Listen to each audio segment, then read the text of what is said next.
이 시간 저에게 주신 하나님의 말씀은 사도행전 7장 54절에서 60절까지의 말씀입니다. 사도행전 7장 54절에서 60절까지의 말씀입니다. 제가 가진 성경은 신약성경 199쪽에 있습니다. 우리 하나님의 말씀을 저와 여러분이 한 절씩 교도하겠습니다. 그들이 이 말을 듣고 마음에 찔려 그를 향하여 이를 갈거늘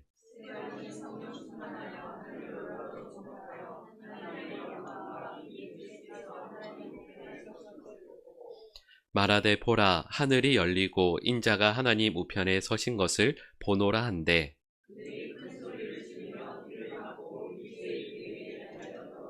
성 밖으로 내치고 돌로 칠세 증인들이 옷을 벗어 사울이라 하는 청년의 발 앞에 두니라.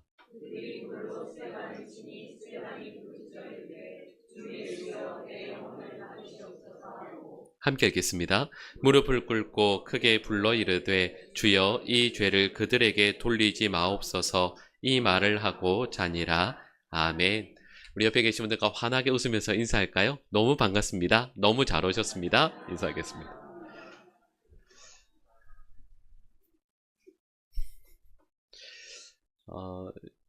오늘 말씀을 준비하면서 떠올랐던 장면들이 있어요. 그게 뭐냐 하면 여러분 예수님에게도 그 기도팀이 있었던 거 아세요? 예수님께서 그 겟세마네 동산에 기도하러 가실 때 누구 데리고 가세요? 베드로, 야고보, 요한. 기도팀이잖아요. 그죠? 예수님께서 그 겟세마네 동산에 심히 마음이 어렵고 힘드신 그 가운데 올라가시면서 그래도 혼자 올라가셔도 되셨을 텐데 혼자 가시지 않으시고요. 말씀드렸던 세 제자를 데리고 올라가십니다. 근데 여러분 그 제자들이 큰 소리 쳤잖아요. 예수님 나중에 무슨 일 생겨도 걱정하지 마시라고. 절대 예수님 안 버린다고. 그래도 다 도망치잖아요. 근데 그래도 예수님께서 그 세 제자들을 데리고 기도팀을 꾸려서 올라가서 기도하세요. 그리고 나서 생각해보면 그렇죠. 여러분 성경에 보시면 정말 탁월하게 훌륭하게 쓰임받은 분들이 계세요. 예를 들면 모세, 다니엘. 공통점이 뭐냐면 부르심 받고 나서 처음부터 끝까지 신실하게 쓰임받았잖아요. 마지막 그 순간까지. 근데 또 이분들에게 공통점이 있어요. 모세 곁에는 기도하는 두 분, 아론과 훌, 기도팀이 있었잖아요. 다니엘에게는 누가 있었습니까? 네, 세 친구들. 그러고 보면 우리 곁에 함께 기도하는 귀한 기도의 그 동력자들, 말씀드렸던 기도팀이 있는 게 너무 큰 복인 것 같아요. 저는 2026년 우리 금요 기도회를 시작하면서 여기 계신 우리 모두가 서로가 서로에게 귀한 기도의 동력자들, 우리 기도팀이 될 수 있기를 축복합니다. 우리 옆에 계신 분들 다시 한번 이렇게 인사할까요? 함께 기도해 주셔서 너무 좋습니다. 이렇게 인사할게요. 저 근데 늘 여러분 그거 말씀을 제가 마음을 한 번도 말씀 안 드렸지만 여러분 솔직히 이렇게 옆에 인사하는 거 힘드시죠? 그러지 않으세요? 저희 아이들 아빠 제발 네, 이렇게 밝게 이렇게 해주셔서 너무 감사한데 여러분 우리 모두가 서로가 서로에게요 귀한 기도의 동력자들이 되었으면 너무 좋겠습니다. 그리고 또 오늘 말씀을 시작하면서 우리 올해부터는 우리 금요기도의 찬양을 우리 여디디아 팀에서 맡아주시게 됐어요. 우리 여디디아 팀이 워낙은 찬양 예배 때 섬겨주시는데 저희 교역자들이 간곡히 그리고 부탁을 이렇게 드렸는데 정말 순종하는 마음으로 금요 기도회 때 섬겨주기로 해주셔서 너무 감사합니다. 우리 한번 격려의 박수 한번 할까요? 아유 감사합니다.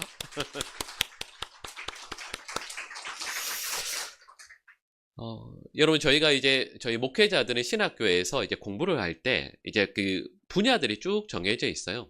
제일 먼저 실은 저는 제일 중요하게 생각하는 게 성서학이거든요.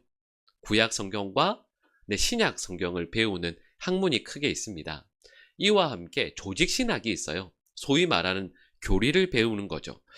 우리 기독교 안에 있는 핵심 교리들을 연구하고 또 실은 사회에서 아니면 철학적인 질문들이 있거든요. 여기에 대한 대답을 잘 준비해서 체계적으로 만들어서 대답하는 게 또 조직신학이라고 할 수 있습니다. 근데 여러분 이렇게 조직신학 하면 그게 그냥 뭐 하나 이런 게 있는 것 같지만 그 안에 정말 중요한 덩어리들이 있어요. 예를 들면 신론, 인간론, 성령론, 죄론 뭐 이런 여러 가지 것들이 쭉 큰 것들이 있습니다. 그리고 이와 함께 역사신학도 있어요. 세계교회사 또 한국교회사도 배우고요. 또 교리사를 또 따로 배우기도 합니다. 또 이와 함께 실천신학도 있어요. 여기에 예를 들면 예배학, 뭐 설교학, 다음에 윤리, 뭐 관련된 여러 또 큰 학문들이 있거든요. 근데 제가 이렇게 말씀을 드리면서 이 중에 제가 잠시 말씀드린 설교학이라는 게 있어요. 설교학 배우는 목적이 뭘까요? 그죠? 다 이렇게 생각하세요. 설교학은 설교를 잘 하는 법을 배운다라고 하는데 여러분 실은 그건 1차적인 그냥 단순히 생각해서 그렇고요. 설교학은 설교를 잘 하기 위함이라기보다는 하나님의 말씀을 성도들에게 잘 전하기 위한 그 방법들과 내용들을 배우는 것이라 할 수 있습니다.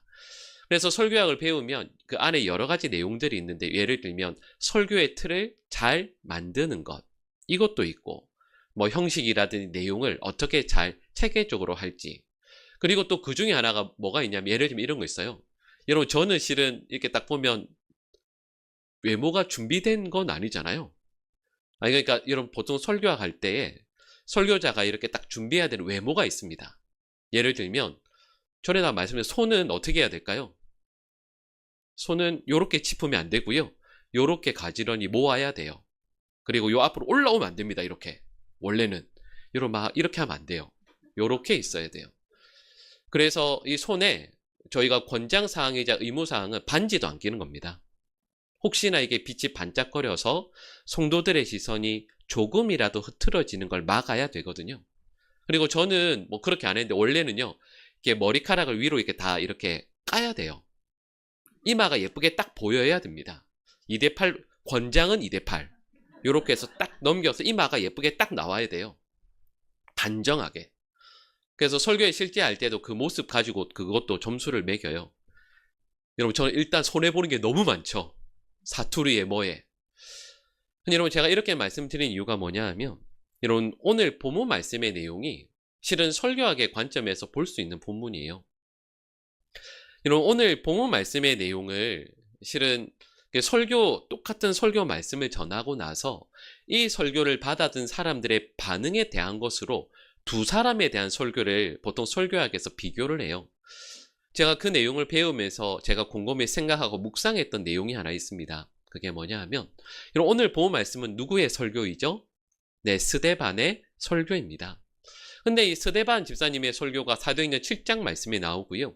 또 사도행전 2장을 보면 사도 베드로의 설교가 나옵니다. 근데 긴 설교를 그 설교 전문을 다 실어놨어요. 근데 설교 전문이 다 나오고 나서 그 설교에 대한 반응이 이렇게 나옵니다. 우리 화면에 2장 37절 말씀과 7장 54절이 나오는데 우리 같이 한번 읽어보겠습니다. 그들이 이 말을 듣고 마음에 찔려 베드로와 다른 사도들에게 물어 이르되 그들이 이 말을 듣고 마음에 찔려 그를 향하여 이를 갈거늘 아멘. 여러분 이 말씀을 읽어보니까 크게 나눈다면 반으로 나눈다고 하면 앞부분 반응이 똑같죠. 여러분 2장 37절 말씀은 베드로가 설교하고 나서 이 말씀을 들었던 그 청중들의 반응입니다. 그리고 7장 54절은 스데반 집사님의 설교 말씀을 들은 사람들의 반응이죠. 근데 어디까지가 똑같죠? 그들이 이 말을 듣고 마음에 찔려까지는 정말 똑같습니다. 마음에 찔렸다라는 말씀을 하는 거 보니까 분명히 이 두 분이 설교를 엉망으로 한 건 아니에요. 바르게 한 것이겠죠. 근데 참으로 이상하게도 이 두 분의 설교를 듣고 난 청중들의 반응이 여기까지는 똑같은데 그 다음에 완전히 달라지게 됩니다. 베드로의 설교를 들었던 사람들이 이렇게 반응하죠. 형제들아, 우리가 어찌할꼬? 이 말씀을 듣고 내 삶을 돌아보니 이대로는 안 되겠다. 이렇게 하면 우리 반드시 망한다. 그래서 그 앞에서 회개하고요. 어떻게 살아야 할지를 묻습니다. 마음을 찢고 하나님 앞으로 또다시 돌아오게 되죠. 근데 반대로 스데반의 설교를 들은 사람들은 어떻게 하죠? 마음에 찔리는 것 똑같아요. 근데 그 다음에 어떻게 합니까? 설교자를 향해서 이를 갑니다. 설교자를 향해서 이를 갈고요. 또 뒤에 나오는 내용을 보면 결국 스데반을 죽이게 되죠. 근데 여러분, 제가 이 말씀을 드린 이유가 뭐냐 하면 설교학 책을 읽다가 이런 내용이 나왔거든요. 여러분, 이렇게 하면 설교학에서 다룬 꼭지 하나가 뭐가 될까요? 설교자가 돌에 맞아 죽지 않기 위해서는 어떻게 설교를 해야 되나? 여러분, 이렇게 말할 수 있지 않겠어요? 근데 여러분, 실은 이렇게 제가 말씀을 드렸지만 베드로와 스데반의 설교는 실은 공통점이 정말 많습니다. 그 메시지 자체가 같은 내용이에요. 그 메시지 주제가 뭐냐 하면 구약 성경을 바탕으로 해서 우리에게 주신 예수님께서 왜 우리의 메시아이신지, 그 예수님께서 어째서 우리의 그리스도가 되시는지를 증명합니다.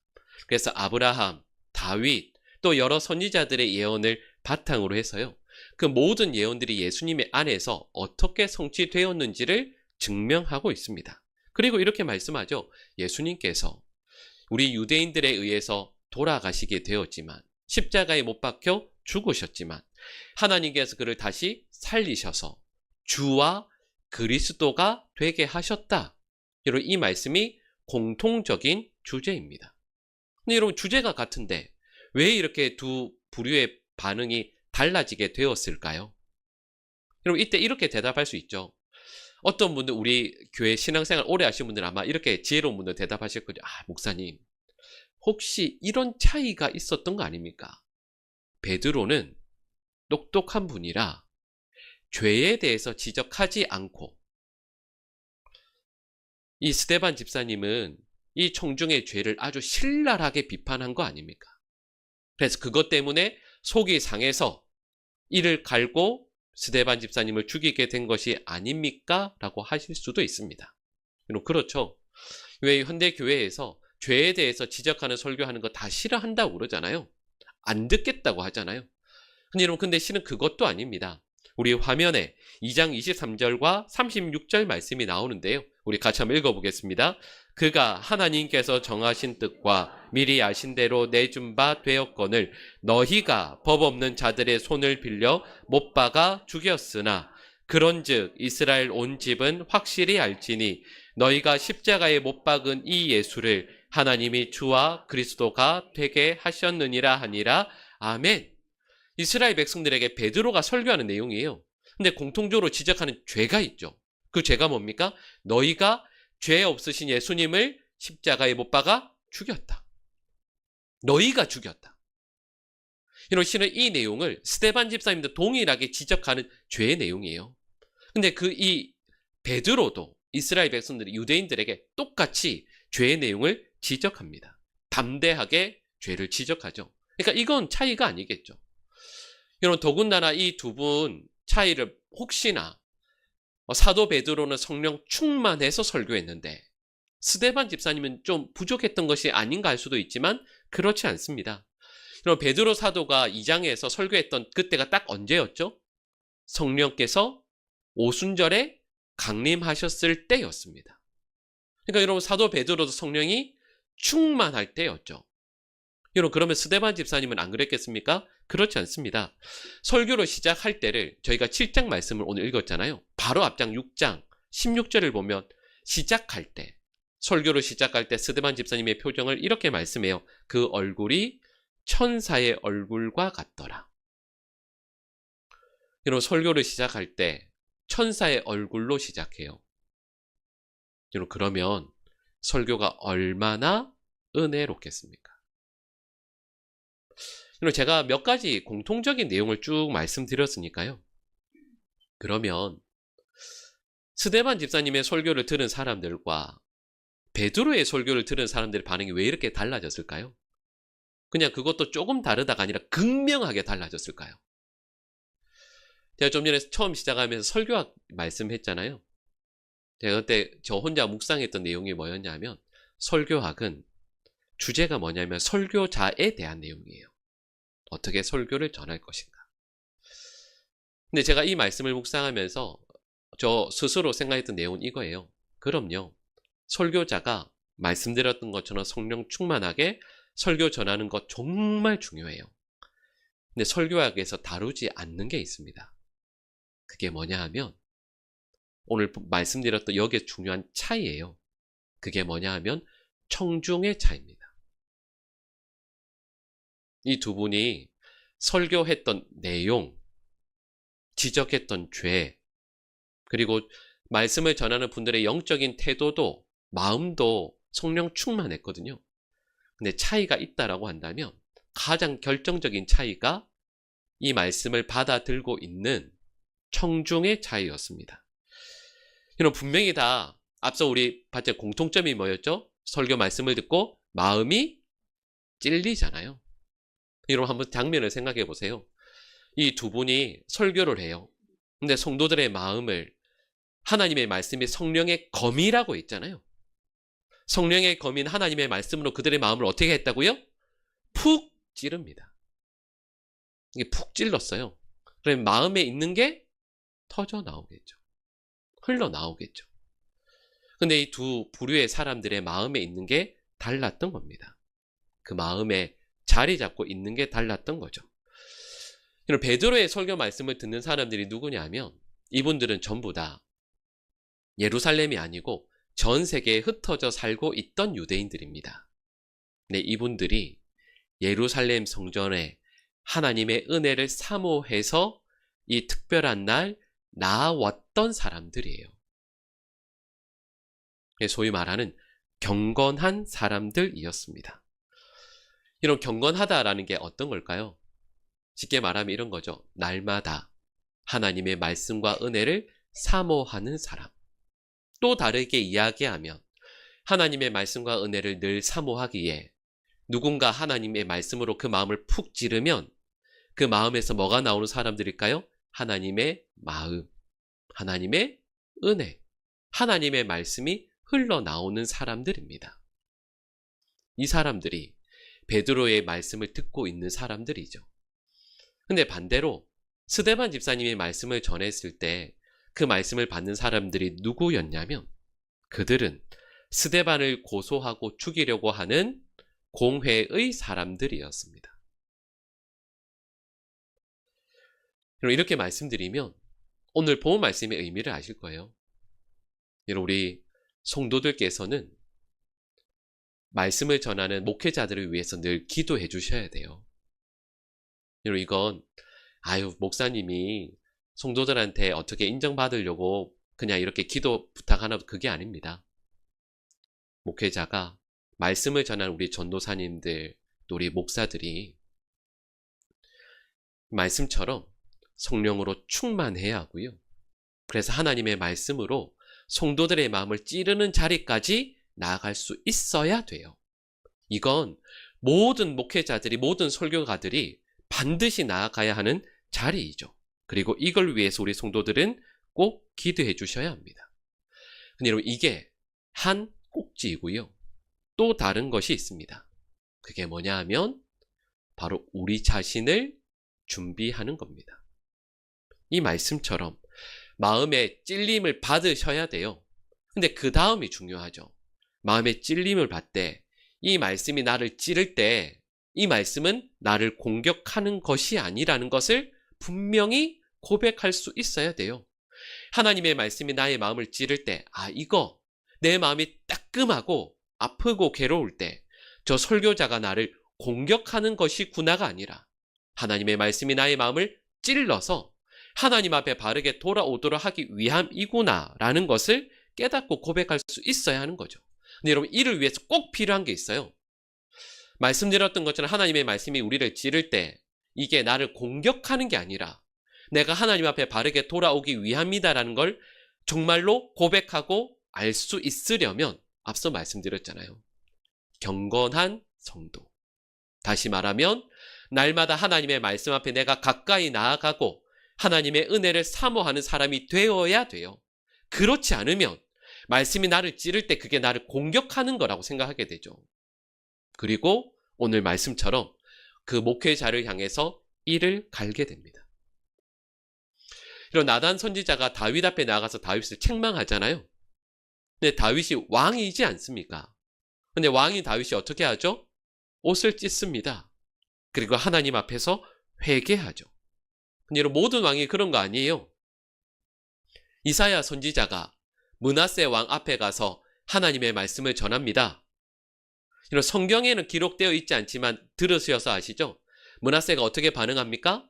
이사야를 톱으로 켜서 죽입니다. 이런 모든 왕이, 성경에 나오는 왕들이 하나님의 말씀 앞에 회개하는 거 아니에요. 근데 차이가 있죠.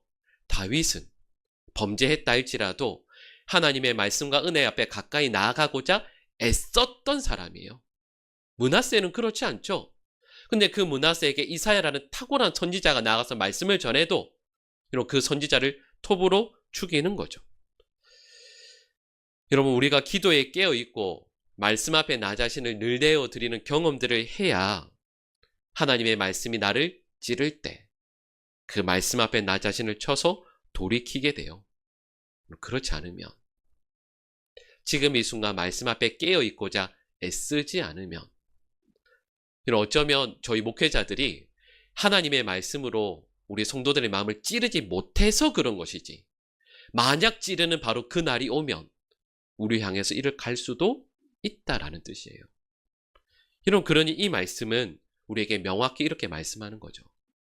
여러분, 우리 2026년 이 한 해 동안 날마다 하나님의 말씀과 은혜 가운데 가까이 나아가는 하나님의 백성들 될 수 있기를 간절히 축복합니다.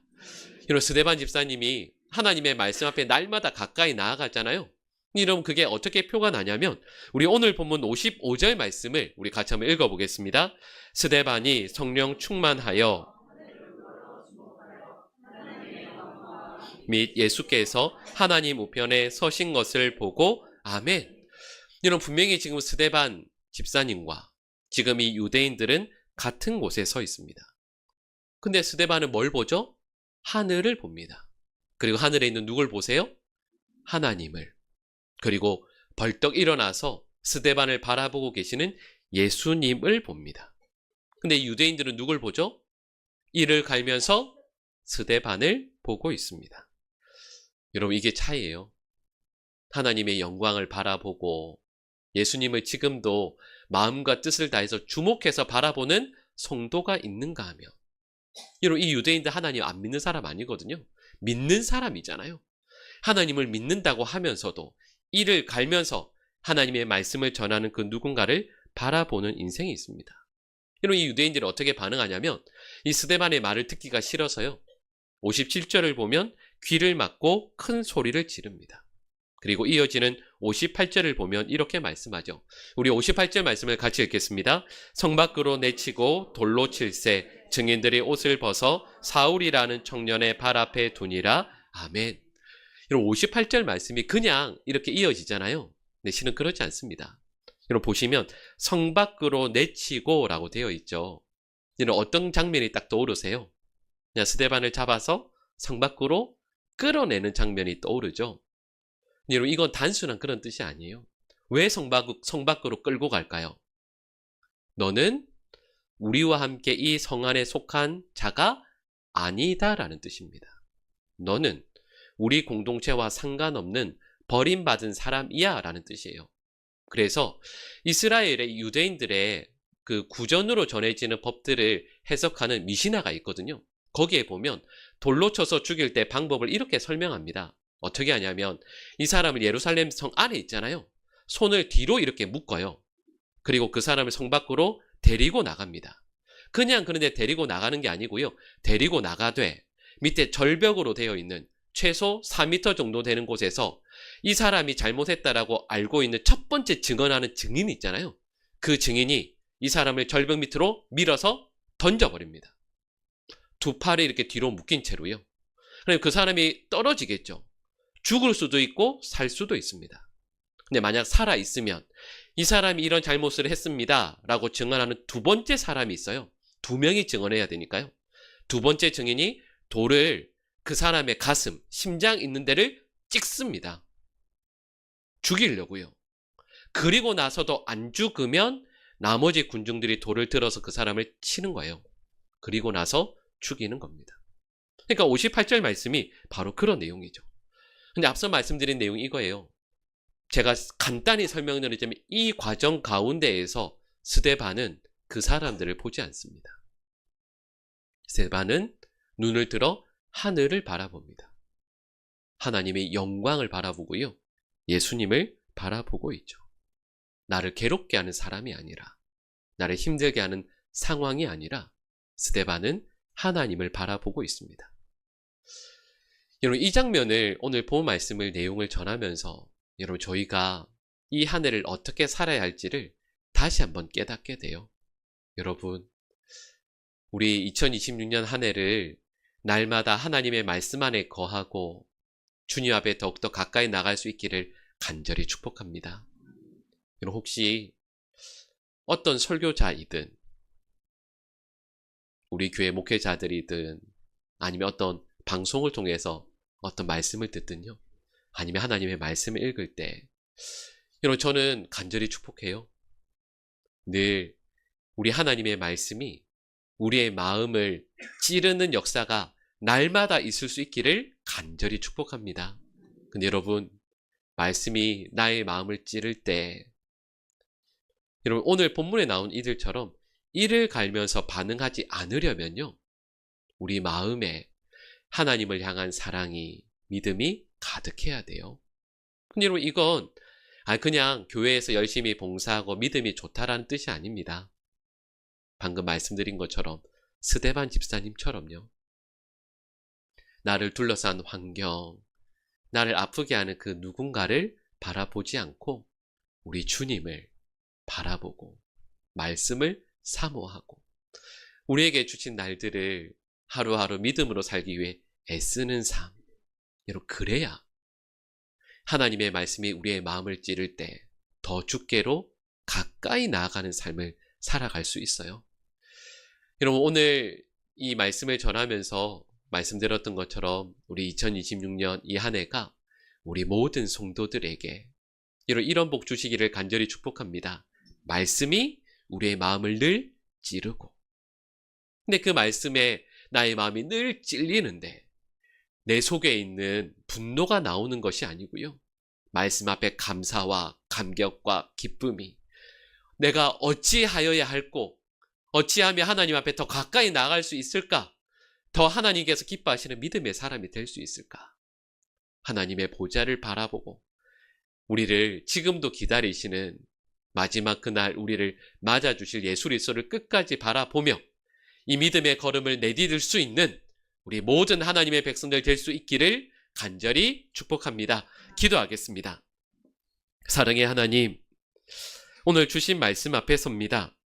우리의 눈과 우리의 마음을 뒤흔드는 많은 문제들이 있고 또 우리의 마음을 찌르는 사람들도 있습니다.